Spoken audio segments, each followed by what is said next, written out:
सोमवार व्रत कथा। एक समय की बात है, किसी नगर में एक साहूकार रहता था।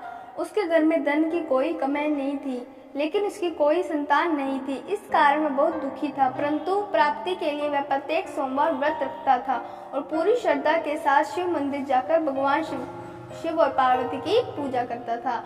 उसकी भक्ति देखकर एक दिन माँ पार्वती प्रसन्न हो गई और भगवान शिव से उस साहूकार की मनोकामना पूर्ण करने का आग्रह किया।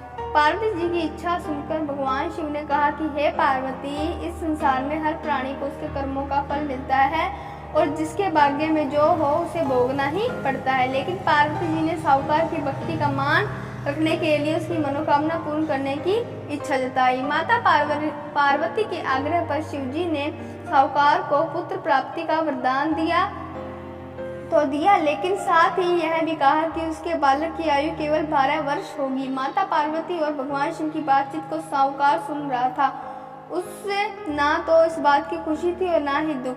वह पहले की भांति शिव जी की पूजा करता रहा। कुछ समय के बाद साहूकार के घर एक पुत्र का जन्म हुआ। जब वह बालक 11 वर्ष का हुआ तो उसे पढ़ने के लिए काशी में भेज दिया गया। साहूकार ने पुत्र के मामा को बुलाकर उसे सारा धन दिया और कहा कि तुम इस बालक को काशी विद्या प्राप्ति के लिए ले जाओ और मार्ग में यज्ञ कराना। जहाँ भी यज्ञ कराओ वह ब्राह्मणों को भोजन कराते और दक्षिणा देते हुए जाना।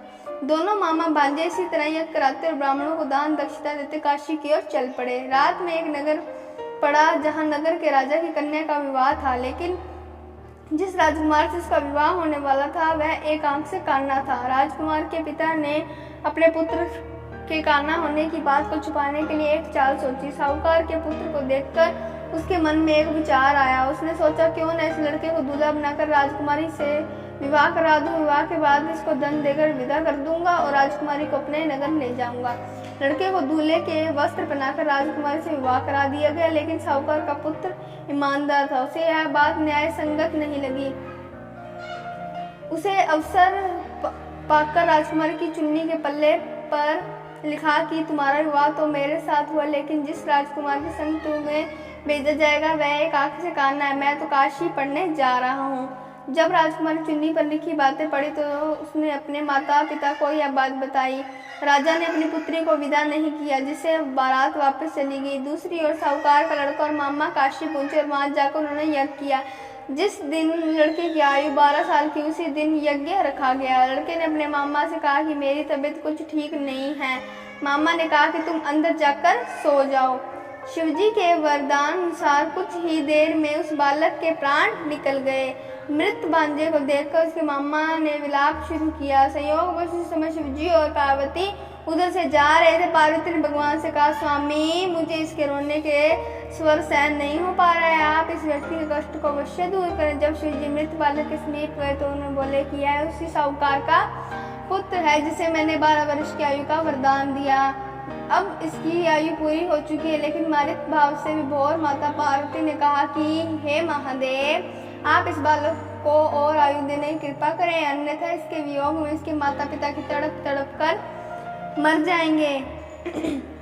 माता पिता के आग्रह पर भगवान शिव ने उस लड़के को जीवित होने का वरदान दिया। शिवजी की कृपा से वह लड़का जीवित हो गया। शिक्षा समाप्त करके लड़का मामा के साथ अपने नगर की ओर चल दिए। दोनों चलते उसी नगर में पहुंचे जहाँ उसका विवाह हुआ था। उस नगर में उन्होंने यज्ञ का आयोजन किया। उस लड़के के ससुर ने उसे पहचान लिया और महल में ले जाकर उसकी खातिरदारी की और अपनी पुत्री को विदा किया। इधर साहूकार और उसकी पत्नी भूखे प्यासे रहकर बेटे की प्रतीक्षा कर रहे थे। उन्होंने प्रण रखा था कि यदि उन्हें बेटे की मृत्यु का समाचार मिला तो वह भी प्राण त्याग देंगे, परंतु अपने बेटे के जीवित होने समाचार पाकर वह बेहद प्रसन्न हुए। उसी रात भगवान शिव ने व्यापारी के स्वप्न में आकर कहा, हे श्रेष्ठी, मैंने तेरे सोमवार के व्रत करने और व्रत कथा सुनने से प्रसन्न होकर तेरे पुत्र को लंबी आयु प्रदान की है। इसी प्रकार जो कोई सोमवार व्रत करता है, यह कथा सुनता है और पढ़ता है, उसके सभी दुख दूर होते हैं और समस्त मनोकामनाएं पूर्ण होती है। बोलो शिव भगवान की जय हो।